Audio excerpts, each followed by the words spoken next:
Happy Monday, everyone. It's me, John Lorden, here with another episode of Brain Scratch Case Cracked. I hope you had a wonderful weekend. Thank you so much for spending some time with me here today.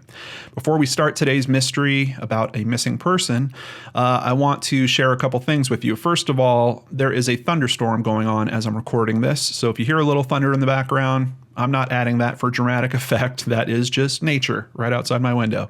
On top of that, I want to remind you that this is the big week of the premiere for Crime After Crime. So if you don't want to miss that, be sure to check the description box below, find the link, subscribe to the YouTube channel, and on September 1st, you'll get to see what all the fuss has been about and all the many, many weeks and many, many hours of work. Also available where you can find your favorite podcasts. Today's mystery is called Waiting for Emily. April 2013, Southport, Florida. Emily Wynell Paul, or M as she's called, lived with her mother, Pam Myers Mazzamiani. Her mother described M as a very good girl, a very friendly girl, fun-loving and full of life. She says that they got along well and that M was family-oriented. However, something would pull M away from everything and everyone that she knew.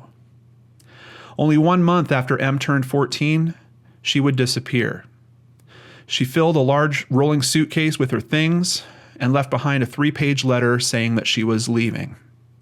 Authorities believe someone may have picked her up at the road due to the large rolling suitcase. The letter also said that she may return when she was 18 years old.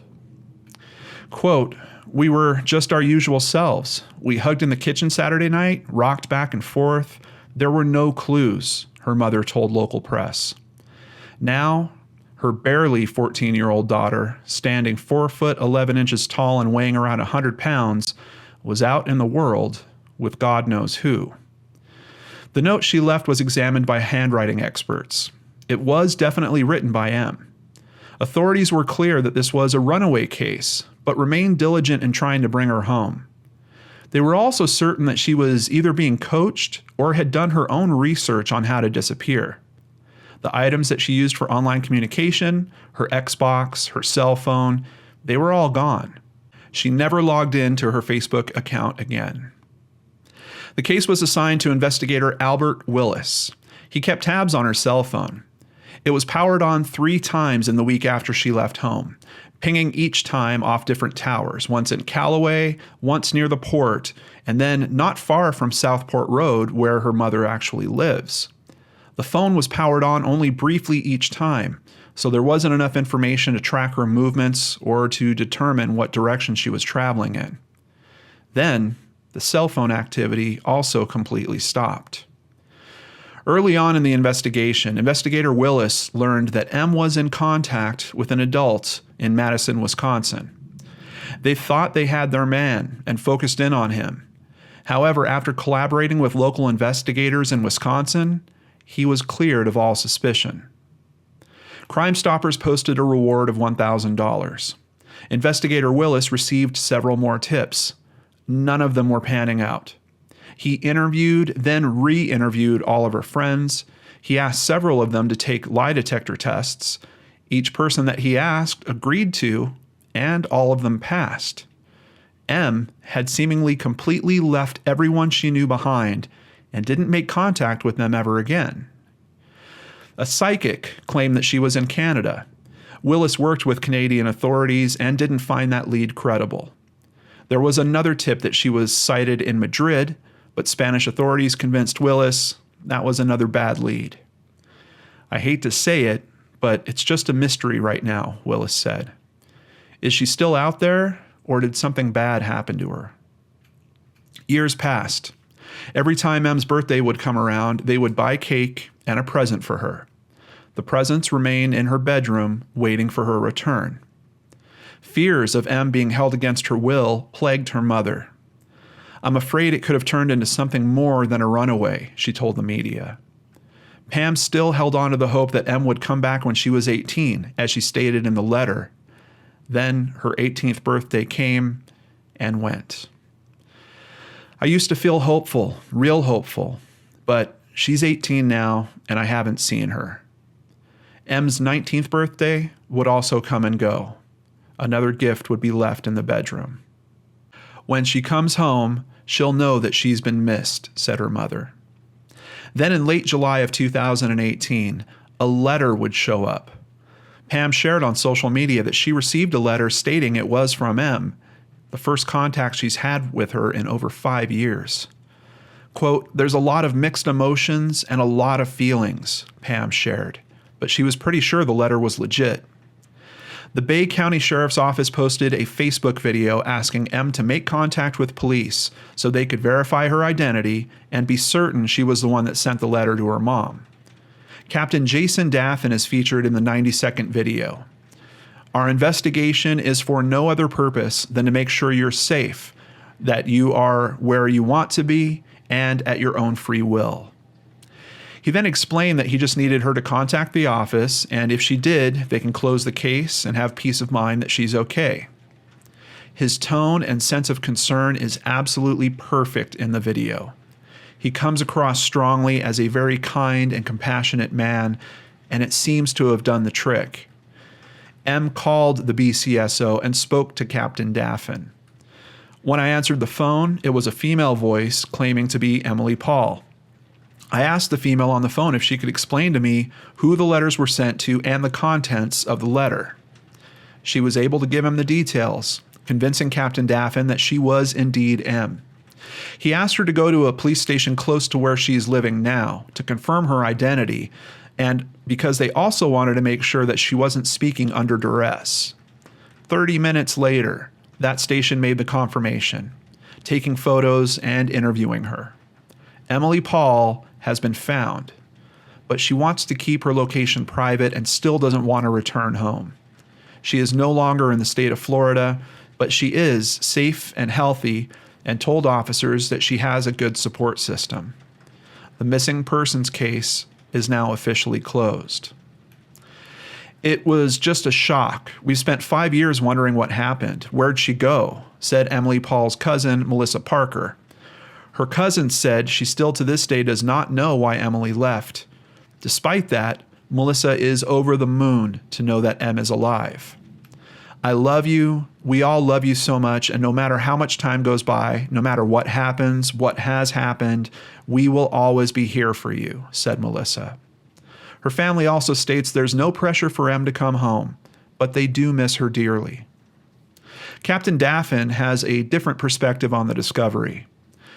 "I can't sit here and say I'll get a good night's sleep tonight, because there's things I still don't know that I would still like to know.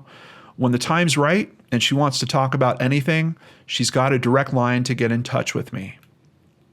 I'm personally also wondering why she left, but sometimes just knowing that someone is okay is more important than the who, what, where, and whys of a particular case. Knowing she's alive is a blessing like no other. I'm sure when Emily feels comfortable, she'll reach out to us and get in touch, her cousin Melissa told a local paper. In 2013, a child ran away from home.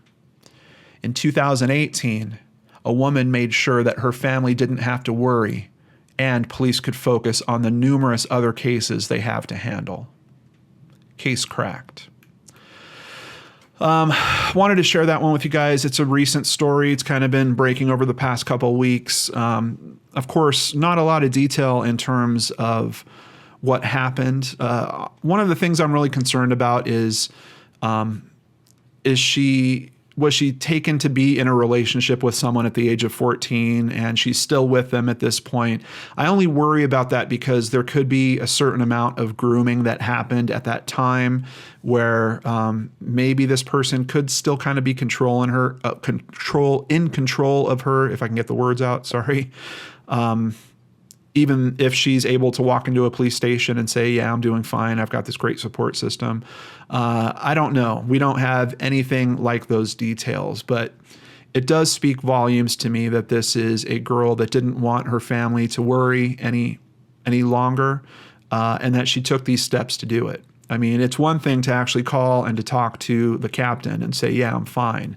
But then for him to talk her into, hey, go to your local station so they can confirm that, and for her to do it 30 minutes later, really speaks volumes to me in terms of her wanting to put her family to rest, get the case closed, and let the police focus on something else. And it's pretty mature to me. And that's why I wanted to write this piece kind of in that way and with that particular note.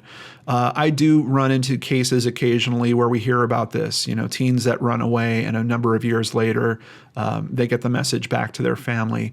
And this is, if there is a right way to run away, which I don't know if there really is, this would be as close to the right way to do it, I think, as possible. She left a note stating her intentions.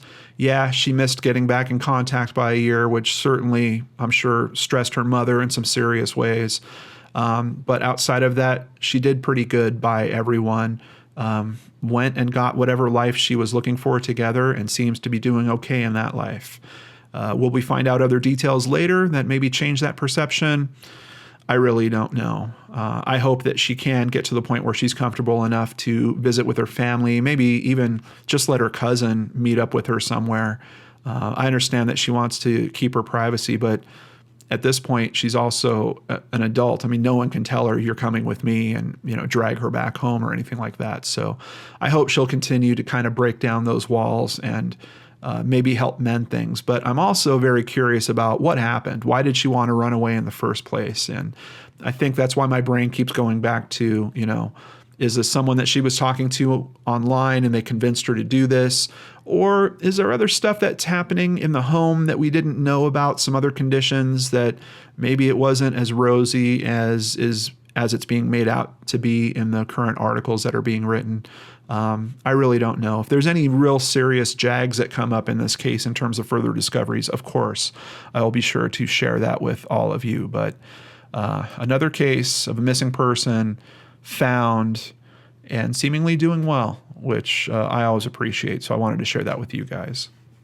All right, so we are back to the comment review, and I just wanted to once again apologize. I really enjoy this part of the shows nowadays, but the interviews that I did last week, they are extremely taxing. They take a lot of coordination, a lot of extra footwork, a lot of extra emotion to really do those right, and I get this weird feeling about kind of like changing the subject coming off of some of those interviews. So I think typically for interview segments in the future, I'm not going to include comment sections, but that doesn't mean that case won't be discussed again. I'm basically just going to save those comments for the next episode. So on Searchlight this week and on Brain Scratch this week, we're going to have comments from the 2 previous cases, not just one. So we'll be able to kind of hang out a bit and talk through those comments. So for this episode, we are talking about the story of finding Gabriel, the man who lost his memory and was found over 20 years later. Seems like a lot of you out there are skeptical about the story, and I have to say I completely agree. There's elements of this story that almost remind me of, his name is slipping me right now, but the guy that went skiing and then wound up across the country and bought a new phone and had a haircut and had all this other stuff when they found him. I'm still looking for more details on that case, and I haven't seen anything in terms of reasonable explanation. Could it be dissociative fugue as we saw in this case? Possibly, but I still haven't seen any good confirmation of details in that. But let's get to your comments. SLS NMP says, I tend to be a skeptic, but I find the fact that he purchased camping equipment interesting. In my humble opinion, he wanted to disappear. I do find that interesting as well. Why would you buy camping equipment in particular if you had access to money? And I don't know how much money he had in his account. Maybe that's the answer to the question. If he only had, his last paycheck in there or a couple $100s or something like that, maybe he was thinking that he's going to need to sustain himself for a longer period of time than that money would afford if he was to, go to a hostel or a hotel or something like that. So perhaps that's where the answer to that question is, but I'm not really sure. You raise a good point. Camping equipment is a little bit of a strange purchase coming off of the type of event we're talking about, some type of serious car accident, head injury, him forgetting who he is, but then remembering how to what bank he even banks at, and then enough information to make a withdrawal. I'm with you. There are elements of this story. I wish I could sit down with the guy and just do an interview. I'll throw it out there. Gabriel, if you happen to see these videos, I'd love to interview you on the channel. Moving on to a comment from Svobodova Eva. I don't really see a scenario where somebody would hit his head, rob him, and burn his car. If you want to rob him, you'd take the car. If you want to get rid of evidence, you'd burn him in the car. And to me, buying camping gear screams, I want to be alone and far away from my toxic life. Yeah, once again, I agree with you. The camping gear thing is a little odd.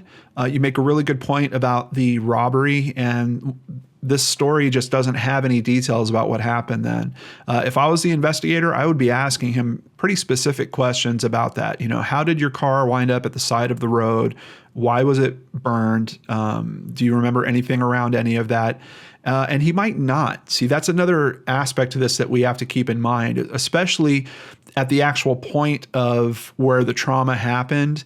From the limited research I've done on this type of situation, the point of trauma is usually one of the first memories to go in a case where someone is losing their memory. So it could be that he really just doesn't know. But once again, you raise another interesting point about the camping equipment. Like I said, unless it was just a simple matter of he could only pull out a few $100s and he didn't know where else he was going to go or what else he was going to do. He was just trying to take care for himself in a way where he could support that for a while. That makes a little sense to me, but I'm still racking my brain going, why didn't he go to the bank and ask, hey, is there anyone else on this account? What's their name? Do you have a phone number for them? Can you contact them and tell them someone's pulling money out of their account? I mean, there's a lot of mechanisms that I see if you can identify enough information to make a withdrawal where you could use that same type of information to make contact with the previous person. And it could be that there's the way you say it, my toxic life, it could be that there's aspects to his life that we just don't know about that might have been something that he wanted to get away from. So I certainly agree with everyone looking at this story a little sideways saying, you know what, there's some details that are missing from here that really scream out that something else might have been at play. I agree with you guys. Katie Frank. So Gabriel couldn't remember anything from his past, but he could remember his bank account number, and he had flashbacks but felt embarrassed by them. I think most people would actively try to seek out the people who appear in the flashbacks instead of running from them. I don't know, but everything just seems really sketchy to me. I was curious about when I read into the dissociative fugue aspect because I don't know a lot about these different types of memory loss that could happen.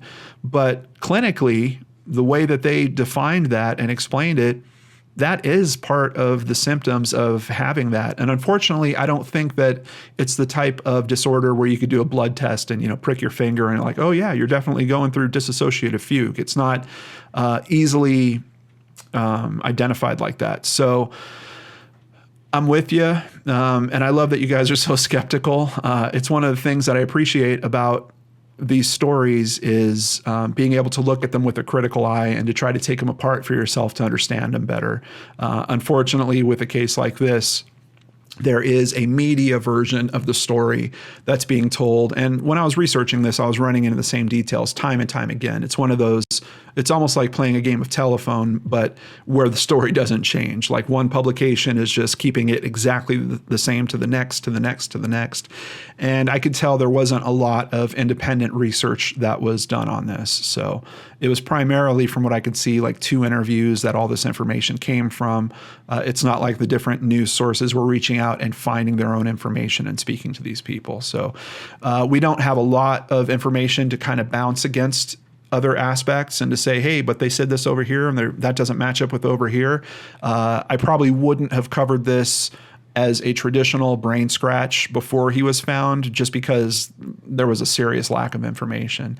If it wasn't for his discovery and the story around his discovery, I don't know that we would have ever really even have heard about this case in terms of modern media. Now, Miss Lotus kind of takes the flip side of the argument and states, as someone that's had a head/brain injury, I assure you, It can happen. And there was much more conversation around this, but I just wanted to be sure to represent that there are people that are saying that they're experienced with having these types of injuries, and they're saying this isn't so out of whack. This isn't so far in left field. Robin Lynn adds an interesting point to the conversation. It could be those flashes of memories could have been bad. Arguments, disagreements, things that don't make a person feel good. Add to that, he had a head injury that left scars. He could easily feel guilty for something that never really happened. Why would he want to find out? And that kind of leads me back to, I'm wondering what the marriage was like. Was there turmoil there when when he was faced with certain memories? To your point, were they memories that he was kind of doubting that it would be best for him to go back? And it depends on when those memories pop up. If he's having those memories, a few years later, even if they're good, I think that's where this element of potential shame and guilt comes into play, because then it's like, oh my God, it's been this long on top of this, and I couldn't even remember my own kids. So on the guilt shame aspect, in regards to memory loss, I really don't have trouble believing that. I really think that that is viable and makes a lot of sense. And it came up basically in the description about this particular disorder that his daughter thinks he has. So I don't think that's so far out of whack, but the main sticking point for me is the bank account information. To have enough of that information to be able to make a withdrawal, but to not use that to try to find your way home. We know that happened only a matter of weeks after he disappeared. So the whole aspect of shame and guilt of him remembering his family, potentially years later, doesn't really apply at that particular time. But I don't know how these things work. I've never gone through anything even close to this. So I don't know if... is it possible that he was able to remember enough bank account information, but the rest of his memory was damaged in such a way or just gone that he truly didn't remember that there was a family he was leaving behind, or a home, or a job? I don't know. MZ76, I'm pleased he was found to give his family some closure. I'm a little baffled that the vicar of the church didn't check if he was missing or something of that effect. I just want to stop right there and say, MZ, that is a very, very good point, particularly because we know that the pastor, or the vicar as you've called him, knew his proper name. You helped him use his proper name for him to get the Medicare account going. So you raise a very interesting point there. After all, he knew his name and bank details. Surely even a church would check him out before offering such a position of employment with living arrangements? ? This Case Cracked offers up more questions than answers. Great video, John. Really, really well said, MZ76. You make a very good point. There are a lot of huge questions left in this story. But your first statement really kind of highlights the main point for me. His family now has some sense of closure. And perhaps they're asking the same questions we are. Maybe they have more details. Maybe they know the answers. Maybe they don't believe all of the story, even as the media has put it out. I certainly think that there's a possibility of that. But the simple fact of it is, two children who weren't sure what happened to their father now have some story of what happened to him. And if nothing else, they know that he's alive. Kind of like today's story that we touched on also. Sometimes the who, what, where, and why isn't really important. It's just knowing that the person is okay and living and trying to be happy in their own way.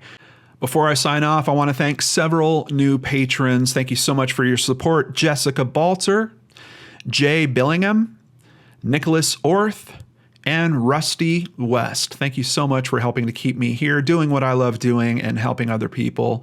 I truly, truly appreciate that. Speaking of which, I'm going to add a link in the description box below. There has been a GoFundMe that has started for the case of Danny Oberg.